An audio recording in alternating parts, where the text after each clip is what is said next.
The alarm screamed through the metal halls of Research Station. Caplariphore for 2B.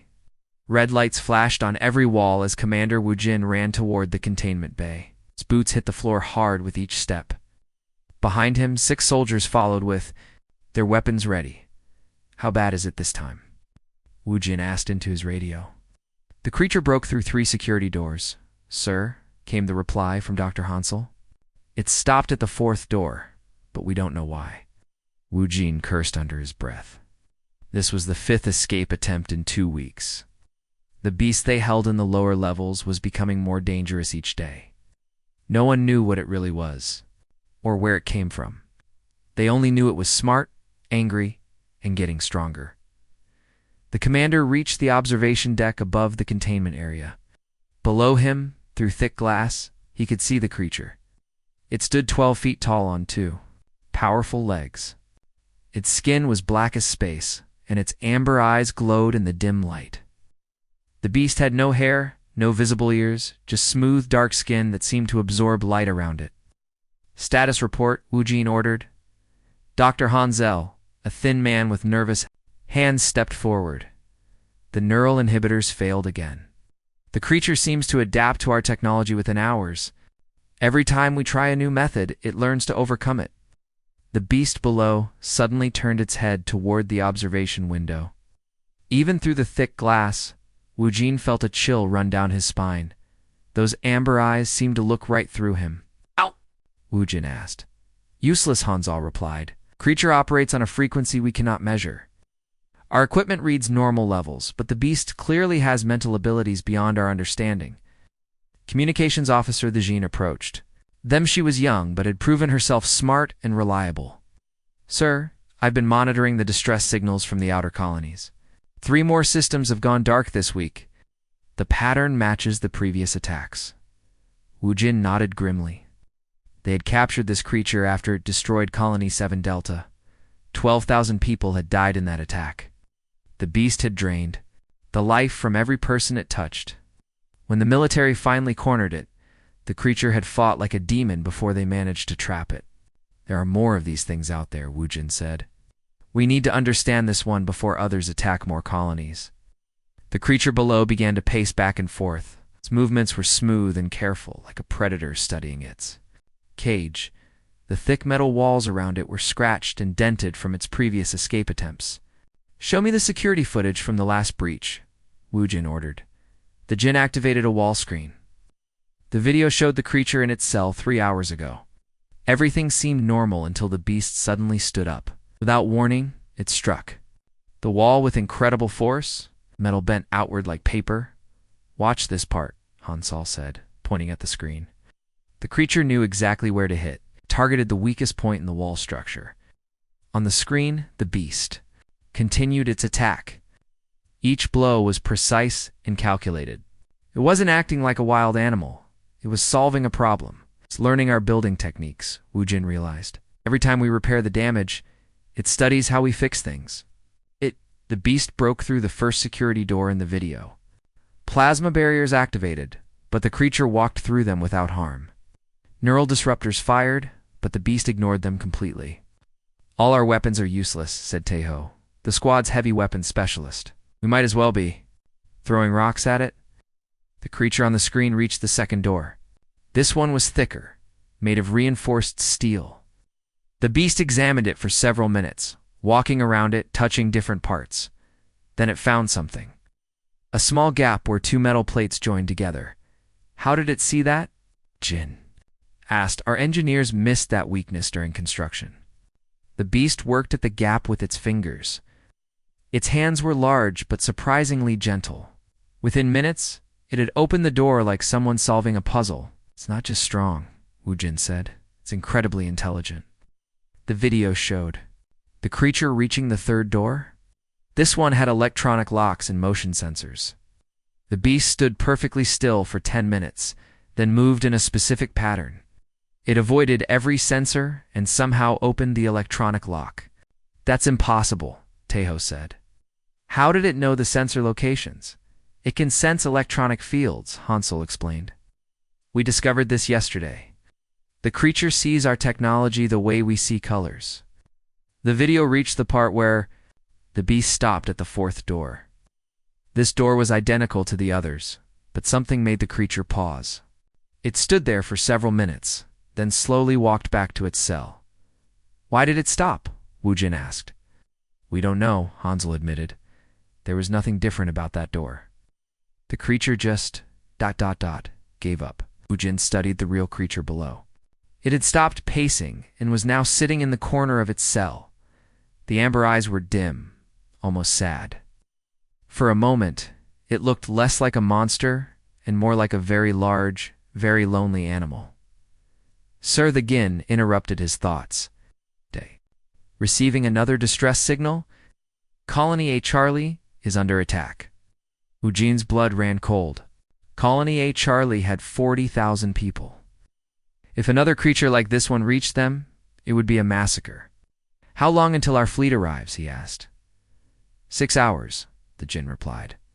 "But sir, the signal is already weak, I think. It might be too late." The creature below suddenly stood up. Its head turned toward the ceiling as if it could hear something they couldn't. The amber eyes began to glow brighter. "It knows," Hansel whispered. "Somehow it knows about the attack." Beast opened its mouth for the first time since its capture. A sound came out that was not quite a roar, not quite a scream. It was something else entirely. Something that made every person in the observation deck feel cold and afraid. "We need answers," Wu Jin said grimly, "and we need them fast.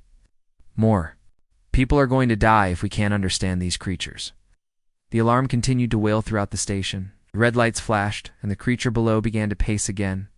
Somewhere in the darkness of space, another colony was fighting for its life against something they couldn't understand or stop. "Commander," Wu Jin watched the beast and wondered if they were studying a monster, or if the real monsters were the ones who had caged something they didn't understand. The rescue shuttle arrived at Station Kepler 4 for to be just as the morning shift began. Commander Wu Jin stood in the docking bay, watching the small craft settle onto the landing pad. Smoke rose from its damaged engines, and scorch marks covered its hull. "How many survivors?" he asked Captain So Young, the station's security chief. 14, she replied, checking her tablet. The research vessel Morning Star was completely destroyed.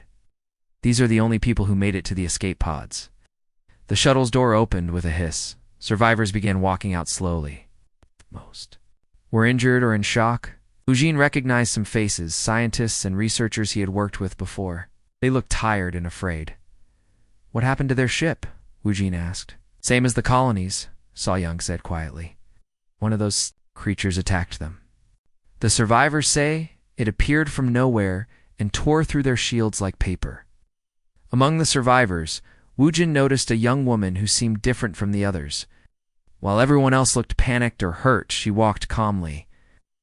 Was small, maybe 19 years old, with dark hair and quiet eyes. She carried a simple bag and looked around the station with curiosity rather than fear. "Who is she?" Wu Jin asked, so Dash Young checked her list. Gi Wu Kim, agricultural student from Earth. She was studying plant communication on the research vessel. Plant communication. Wu Jin raised an eyebrow. "What's that supposed to mean?" "She was researching how plants send signals to each other," So Young explained. "Some kind of biological communication system. Not exactly military material." Wu Jin watched as medical staff helped the survivors. The young woman, Jiwoo, politely declined help from the medics. She seemed completely unharmed, which was unusual for someone who had just survived a creature attack. "I want to talk to her," Wu Jin decided. "She might have seen something useful." An hour later, Jiwoo sat in the station's briefing room. She looked small in the large chair, but her eyes were alert and intelligent. Wu Jin sat across from her, with Dr. Han Sol and Captain Sol Young beside him. "Can you tell us what happened to your ship?" Wu Jin asked gently. Gu nodded. "We were collecting samples from the planet below when the creature appeared. It was huge and dark, like the one you have here. You know about our prisoner?" So Young asked sharply. "I could feel it when we docked," Jiwoo said simply. "It's in pain." The three officers exchanged glances. "What do you mean, you could feel it?" Dr. Hansel asked. Jiwoo was quiet for a moment. I've always been able to sense things, plants, animals, even people sometimes. It's like hearing emotions instead of words. The creature downstairs is very sad and very lonely. It's a dangerous monster, So-Young said firmly. It killed 12,000 people on Colony 7 Delta. Maybe it didn't mean to, Ji-Woo replied. When an animal is scared or confused, it sometimes hurts others by accident. Even gentle animals can be dangerous when they're afraid. Woo-Jin leaned forward. Are you saying this creature is like an animal? I think so, Gu said. When I was studying plants, I learned that all living things send signals. Plants warn each other about danger. Animals call to their families. Maybe this creature is trying to communicate too, but no one understands its language. Dr. Hansel shook his head. That's impossible. We've tested every communication method we know. The creature doesn't respond to anything. Have you tried just talking to it? Ji-Woo asked. Talking? So-Young laughed. It's not human, girl. Doesn't understand our languages. Communication isn't always about words, Gu said quietly. Plants don't use words, but they still talk to each other. Maybe this creature uses something different. Maybe it needs someone who knows how to listen. The meeting ended with no real answers, but Woo-Jin found himself thinking about the young woman's words. That evening, he went to the observation deck. To check on the creature, the beast was sitting in its usual corner, amber eyes dim. Sir, came a voice behind him. It was the Jin, the communications officer. I've been monitoring the security cameras. You need to see this. The Jin activated a wall screen showing footage from earlier that day.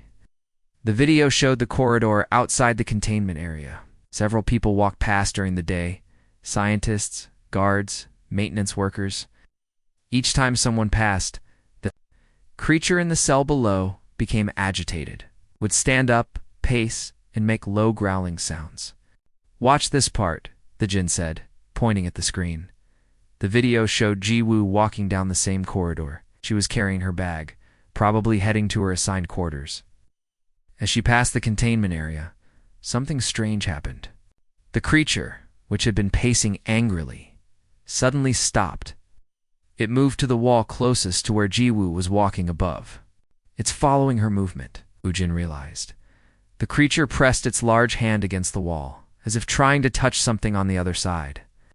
Its amber eyes were bright, but not aggressive. It looked almost ... curious.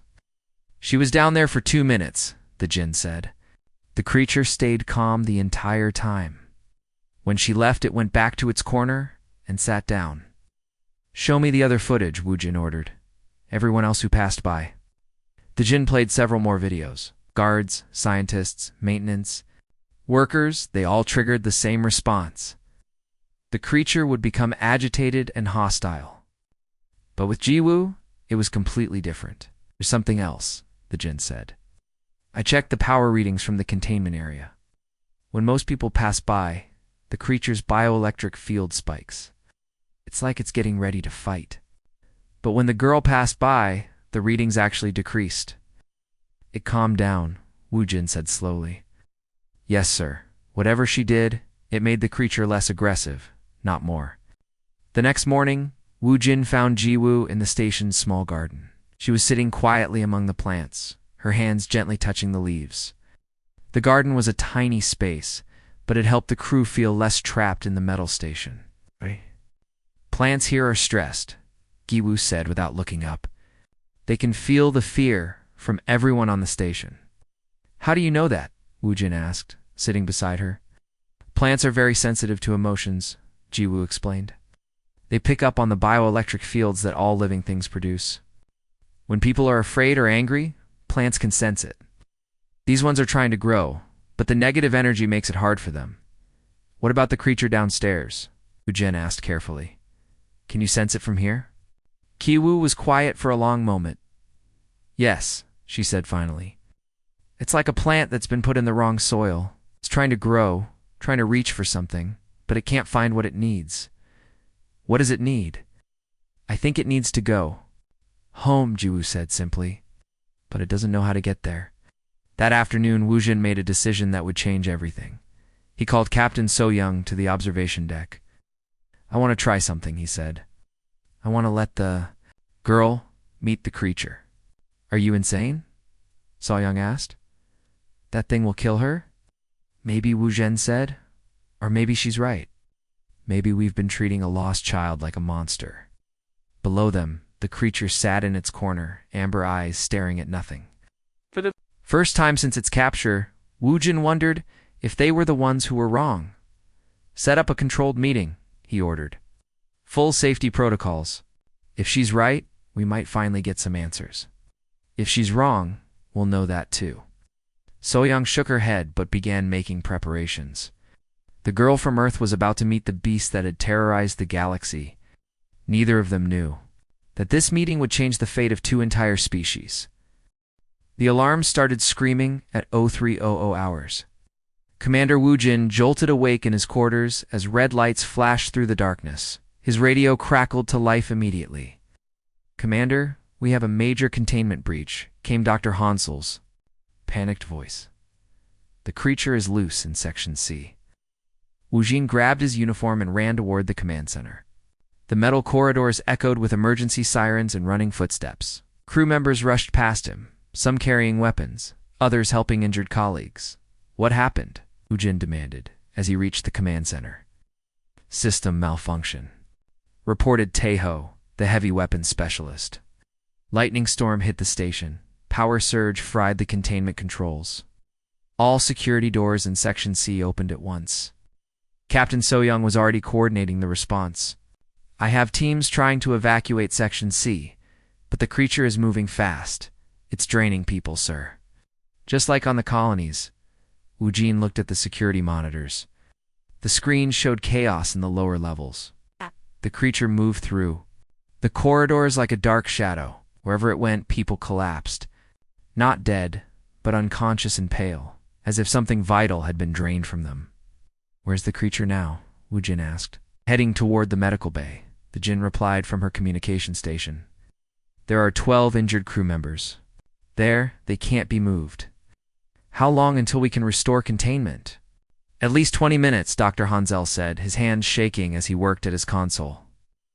The power grid is completely scrambled. 20 minutes was too long. Creature would reach the medical bay in 5 minutes. Wu Jin made a quick decision. Armed personnel converge on Section C. We stop this thing before it reaches the medical bay. Sir, our weapons don't work on it, Taeho reminded him. Then we'll think of something else, Wu Jin replied grimly. The security team reached Section C just as the creature turned into the main corridor. It was even more frightening outside its cell. The beast moved with purpose, its amber eyes glowing, bright in the dim emergency lighting. When it saw the armed soldiers, it stopped and tilted its head, as if curious about their weapons. Open fire, Wu Jin ordered. Plasma bolts flew down the corridor, but they passed right through the creature, as if it wasn't there. Neural disruptors fired, but the beast ignored them completely. It took a step forward, then another. Fall back, So-young shouted. Everyone fall back! But there was nowhere to go. The creature was between them and the only exit. Behind them lay the medical bay with helpless injured crew members. The beast seemed to understand this. It moved closer, and Wu Jin could feel a strange pulling sensation, as if something was being drawn out of his body. It's feeding, Dr. Hansel whispered. It's draining our life energy. The creature was now only 10 feet away. Wu Jin could see his reflection in its amber eyes.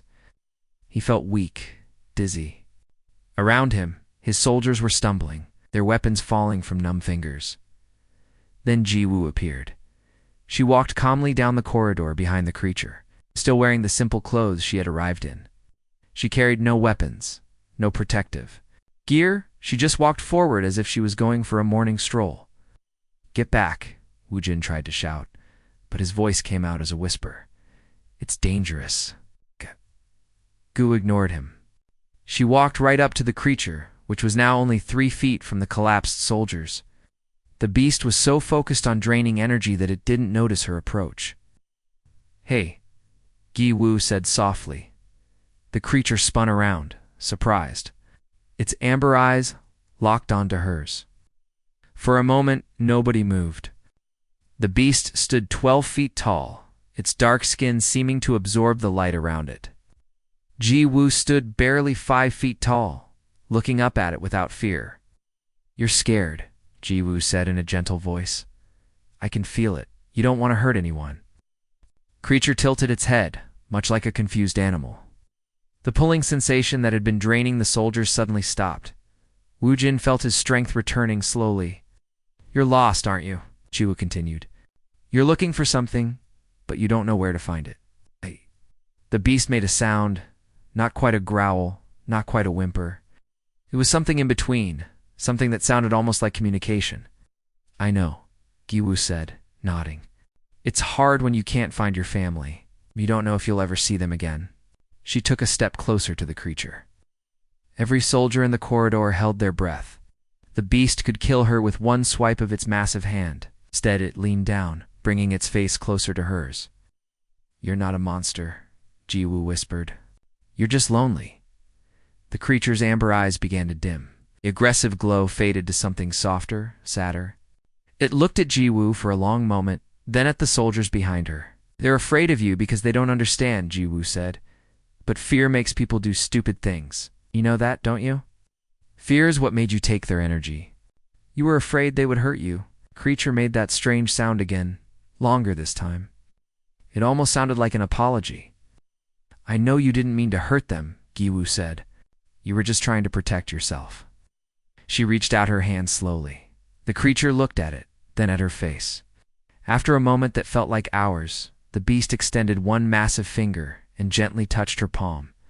The moment they made contact, something incredible happened. The air around them began to shimmer with a soft, golden light. The creature's eyes brightened, but not with aggression. With something that looked like hope. "You can understand me," Ji-woo said, wonder in her voice. "You've been trying to communicate all along, haven't you?" The creature nodded. Actually nodded, like a human would. The soldiers stared in amazement. "What do you need?" Ji-woo asked. "What are you looking for?" The creature straightened up and looked toward the ceiling. It made a series of sounds. Not random noises, but patterns. It was definitely trying to communicate something. "The others," Ji-woo said suddenly. "You're looking for the others of your kind." The creature nodded again, more eagerly this time, pointed in different directions, then made a sound that was clearly distressed. "They're scattered," Ji-woo realized. "Your people are lost across the galaxy, and you can't find them." The beast hung its head, looking truly sad. The golden light around them flickered. "That's why you attacked the colonies," Gi-woo continued. "You were looking for your family. You didn't know those were someone else's homes." The creature looked at her, with what could only be described as gratitude. Finally, someone understood. "We can help you," Gi-woo said firmly. "These people are good. They're soldiers, but they protect families too. They understand what it means to be separated from the ones you love." Woo-jin, who was still on the floor but listening to every word, "We can help, can't we?" she asked. "We can help him find his family."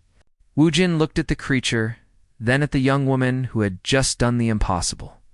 She had communicated with a being that had killed thousands of people. More than that, she had shown them that maybe those deaths had been a tragic misunderstanding. "Yes," Woo-jin said, getting slowly to his feet. "We can try." The creature turned to look at him. Those amber eyes no longer seemed threatening. They looked hopeful, almost grateful. "But first," Woo-jin continued, "we need to make sure no one else gets hurt." "Can you control your feeding?" Gi-woo translated the question somehow, speaking to the creature in a language that wasn't quite words. The beast nodded and made a sound that was clearly in agreement. "He says he's sorry," Gi-woo told them. "He didn't know it was hurting people. He thought it was just ... sharing energy. It's like saying hello." The creature slowly backed away from the soldiers, giving them space. It settled down in the corridor, making itself as small as possible. It was still huge, but it was clearly trying not to be threatening. "This changes everything," Dr. Hansel said quietly. "If we can communicate with them, if we can understand what they want, ... we might be able to prevent a war," Woo-jin finished. "A war that should never have started." The girl from Earth had done something that all their technology, all their weapons, all their military training could not do. She had made first contact with an alien species, not through force or threats, but through understanding and compassion. As the emergency lights continued to flash, everyone in that corridor realized they had just witnessed history. The galaxy would never be the same. 3 days after the first contact, research station Kepler 442b had become a very different place. The creature, who Ji-woo had started calling Kyung-soo after her younger brother, now lived in a larger, more comfortable room. The walls were still strong, but there were windows and soft lighting instead of harsh metal and darkness. Dr. Hansel worked around the clock, studying the connection between Ji-woo and Kyung-soo. His laboratory was filled with screens showing brain scans, energy readings, and biological data. What he found amazed him. "Commander, you need to see this." Hansel called Woo Jin into the lab. "The girl's brain activity is completely different. From ours, when she's near the creature." Woo Jin looked at the screens. 2 brain scans showed side by side, one labeled Ji-woo and one labeled normal human. Ji-woo's scan showed patterns of light that looked like waves in water. "This mean?" Woo Jin asked. "Humans have a unique bioelectric field," Hansel explained. "All living things produce electrical energy, but humans seem to have a special frequency. When Ji-woo is near the creature, her brain waves match its mental patterns. It's like tuning a radio to the right station." "Exactly," Hansel nodded. "It's not just any human. I tested 12 other crew members. None of them showed this pattern. There's something special about Ji-woo." Captain So-young entered the lab looking troubled. "We might have a problem. Some of the crew are getting nervous about having the creature loose on the station. Taeho is saying we should still destroy it. Has anyone been hurt since the first contact?" Woo Jin asked. "No," So-young admitted. "The creature has been perfectly calm. It even helped repair some of the damage it caused during the breach. But people are still scared." Woo Jin understood their fear. For weeks they had seen this being as a monster that killed thousands of people. Changing that view would take time. "What about Ji-woo?" he asked. "How is she handling all this?" "See for yourself," So-young said, pointing to a security monitor. The screen showed Ji-woo sitting in the creature's new room. She was reading a book while Kyung-soo sat nearby, watching her with curious amber eyes. Sometimes she would read parts of the book out loud, and the creature would make soft sounds in response. "She's teaching it about human culture," Hansel said. "Yesterday she showed it pictures of Earth.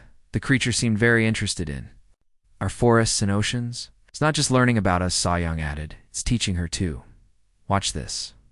She activated another monitor showing earlier footage. In the video, Kyung-soo was making complex hand gestures, while Ji-woo watched carefully. The creature would point to different objects, then make specific sounds and movements.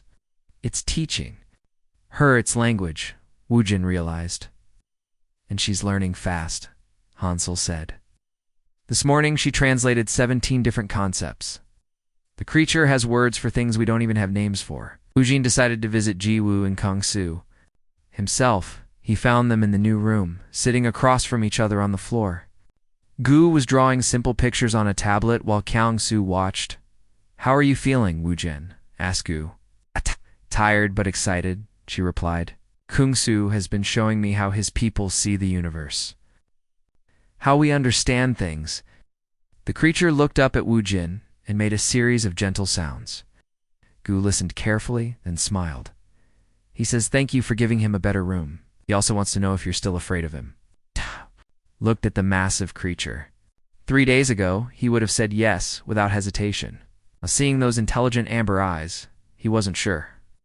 "I'm cautious," Woo Jin said honestly. "But not as afraid as I was," Ji-woo translated, and Kyung-soo nodded. The creature made more sounds, longer this time. "He understands why you're cautious," Ji-woo said. "He says his people were also afraid when they first met other species. Fear is natural when you encounter something new." "Ask him about the colonies," Woo Jin said. "Why did his people attack them?" Ji-woo spoke to Kyung-soo in a mixture of words and gestures. The creature's expression became sad, and it made low, mournful sounds. "He says they weren't attacks," Ji-woo translated. "His people were looking for each other." They got separated somehow, scattered across the galaxy. When they found populated worlds, they thought other creatures like them might be there. But why did they take people's life energy? Ku asked. And Khonsu responded with what looked like embarrassment. He says they didn't know it would hurt people. To his species, sharing energy is like shaking hands. It's how they greet each other and show friendship. They didn't understand that humans are different. Wujin felt a chill run down his spine. You're saying all those deaths were accidents? Not accidents exactly, Jiwoo said carefully. More.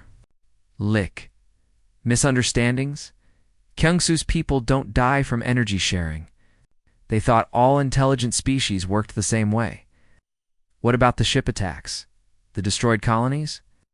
Kyungsu made agitated sounds when Jiwoo asked about this. He gestured wildly, clearly upset, says his people got frustrated and angry when the energy sharing didn't work. They thought the humans were rejecting them, being unfriendly. So they tried harder, took more energy, thinking that would make the connection work. Making the problem worse, Wujin said grimly. Yes, and when humans started shooting at them, Kyungsu's people thought they were being attacked for no reason. So they defended themselves.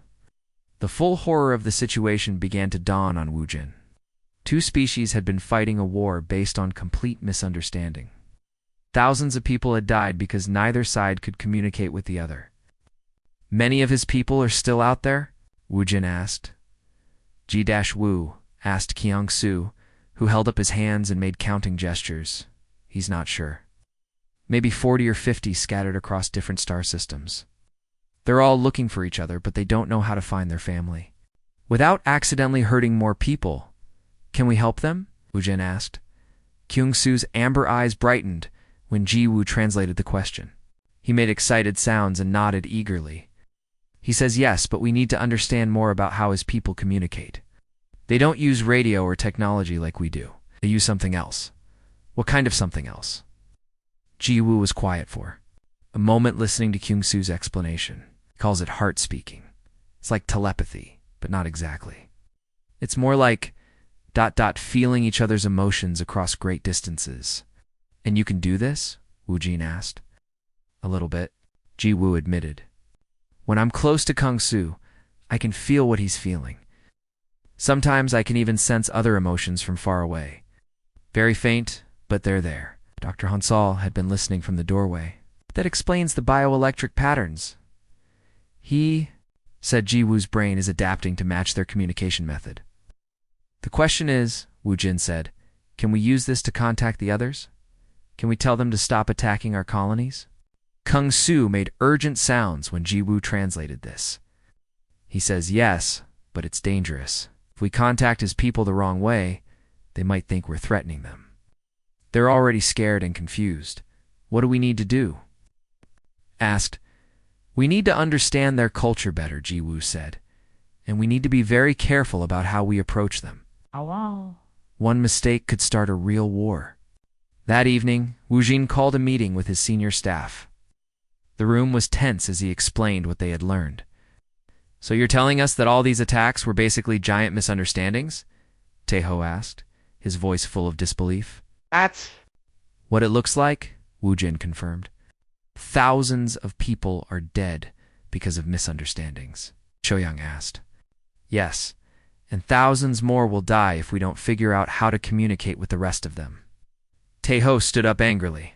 Commander, with respect, you're trusting the word of one creature and a girl who's been here for less than a week.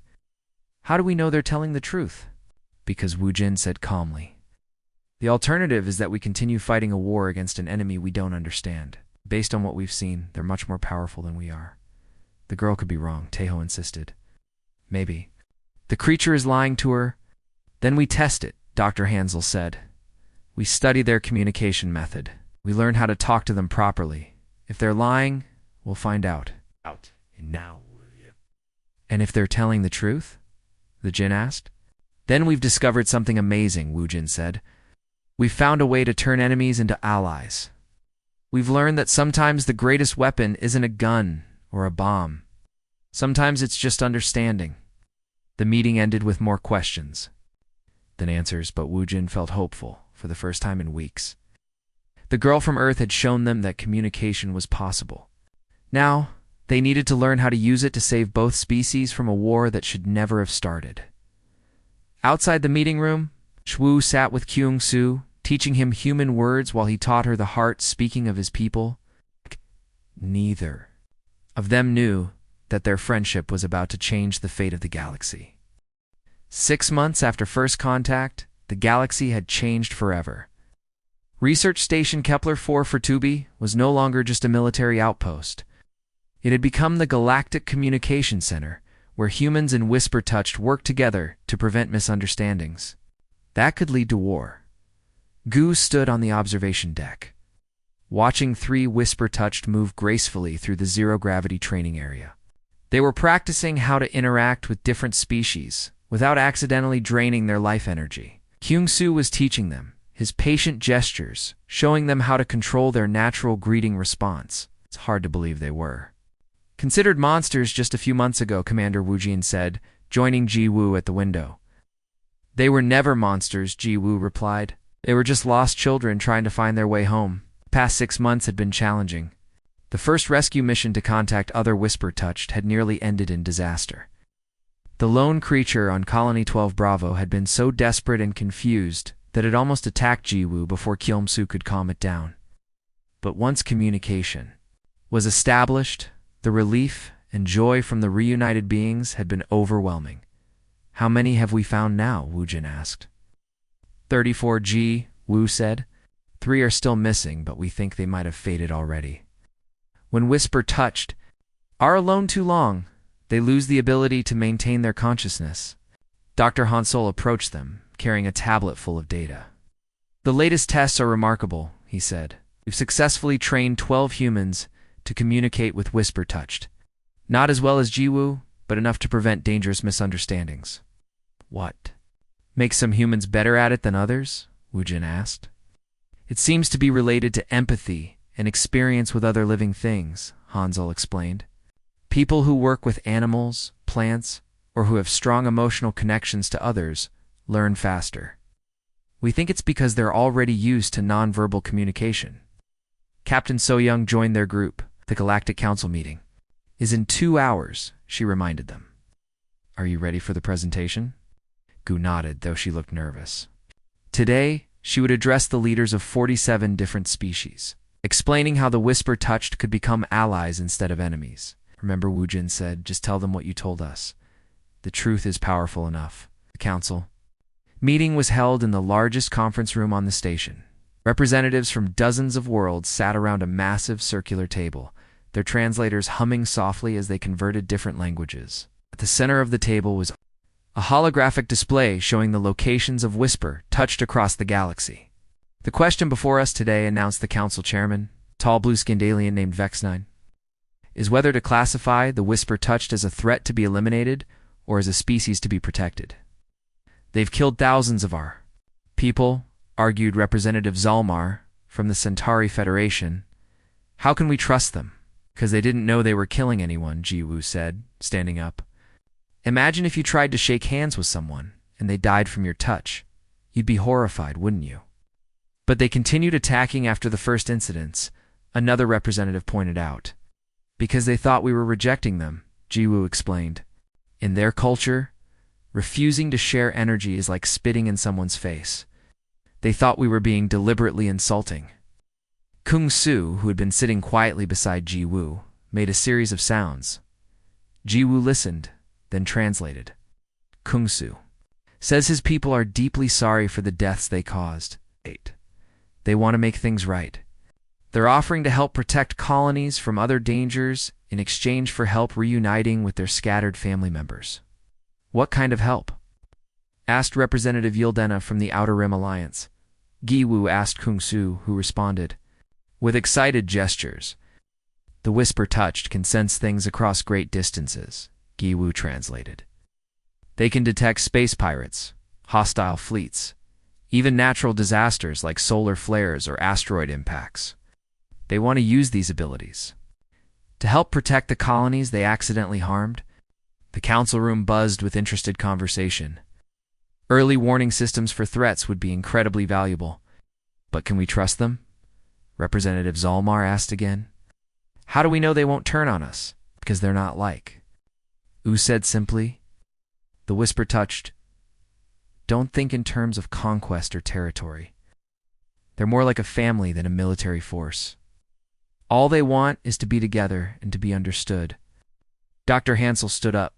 If I may, he said, our research shows that the whisper touched are incapable of deception in the way we understand it. Their communication method involves sharing emotions and intentions directly.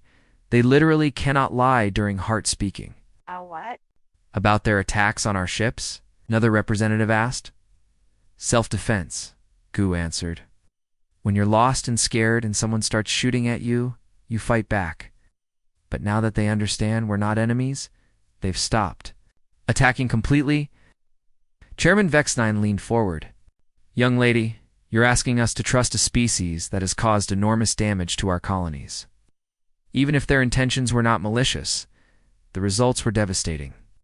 I'm asking you to learn from their mistakes and ours, Giwu replied. The whisper touched made assumptions about how we communicate. We made assumptions about their intentions.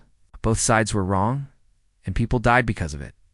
She paused, looking around the room at the various alien faces. But we have a choice now. We can continue fighting based on fear and misunderstanding. Or we can build something better. The whisper touched are offering to share their knowledge and abilities. They want to help us explore the galaxy safely. They want to be partners, not enemies. Kongsu stood up, his massive form dwarfing everyone in the room. But instead of being threatening, he moved slowly and carefully, placed his hands over his heart, and bowed deeply to the council. He's apologizing, Ji Wu translated. He's asking for forgiveness on behalf of all his people. He's promising that no whisper touched will ever again harm another being out of misunderstanding. The room was silent for a long moment. Yildena spoke up. What would this partnership look like? She asked. We're calling it the Whisper Guard, Commander Wu Jin said, standing up. Joint teams of humans who can communicate with Whisper Touched, along with Whisper Touched who want. To help protect colonies, they would patrol dangerous areas of space, providing early warning of threats. And in return, Chairman Vex9 asked. We help them maintain communication with each other, Jiwoo said. We set up relay stations that can boost their heart speaking. Signals. We make sure they never become lost and separated again. We also learn from them, Dr. Hansel added. The Whisper Touched have been traveling through space for thousands of years. They know things about the galaxy that we're just beginning to discover. The debate continued for hours, but gradually, the tide turned in favor of the partnership. The promise of early warning systems and galactic knowledge was too valuable to ignore. Finally, Chairman Vex9 called for a vote. All in favor of establishing diplomatic relations with the Whisper Touched. 32 hands or tentacles or appendages rose around the table, only 15 voted against. The motion passes, Vex9 announced. The Whisper Touched are hereby recognized as a protected species and potential allies of the Galactic Council. Made a sound that was clearly joyful. Gu hugged him, tears streaming down her face. We did it, she whispered. Dad, your people are safe now. 1 year later, Giwu stood in the same observation deck where she had first watched the Whisper Touched. Training. But now, the scene was very different. Human and Whisper Touched teams worked together throughout the station. The creatures that had once been feared as monsters were now valued as partners and friends. Any regrets? Commander Wujin asked. Joining her? About what? About changing your life completely. You were supposed to be studying plants, not becoming the galaxy's first interspecies diplomat. Giwu smiled. Plants taught me about communication between living things. I'm still doing the same work, just on a bigger scale. Through the window, she could see Kyung-Soo working with a new group of human trainees. He was teaching them the gentle art of heart speaking, showing them how to sense emotions and intentions without words. He's happy, Gu said. For the first time in 50 years, he's not alone. None of them are. And the colonies haven't had a single attack since. The partnership began. The Whisper Guard prevented 2 pirate raids and 3 asteroid impacts just last month. Wu Jin nodded, satisfied. The girl from Earth who whispered to a monster and changed the galaxy? I didn't change anything, Jiwoo said. I just listened. Sometimes that's all it takes. As the sun set over the station, Jiwoo reflected on how much had changed. The whisper touched had taught humanity that communication could exist without words, that understanding could bridge any gap, that sometimes the greatest strength came from compassion rather than force. In return, humanity had given the whisper, touched something they had lost: hope. Hope for connection, hope for understanding, and hope for a future where different species could work together instead of fighting each other. The galaxy was a much bigger place than anyone had imagined, but it was also much less lonely. And it all started with a young woman who believed that every living thing, no matter how different or frightening, deserved to be understood. Stars continued to shine, but now they illuminated not just the darkness of space, but the light of understanding between species that had once been enemies. The girl from Earth had whispered to a beast, and in doing so, had taught the galaxy how to listen.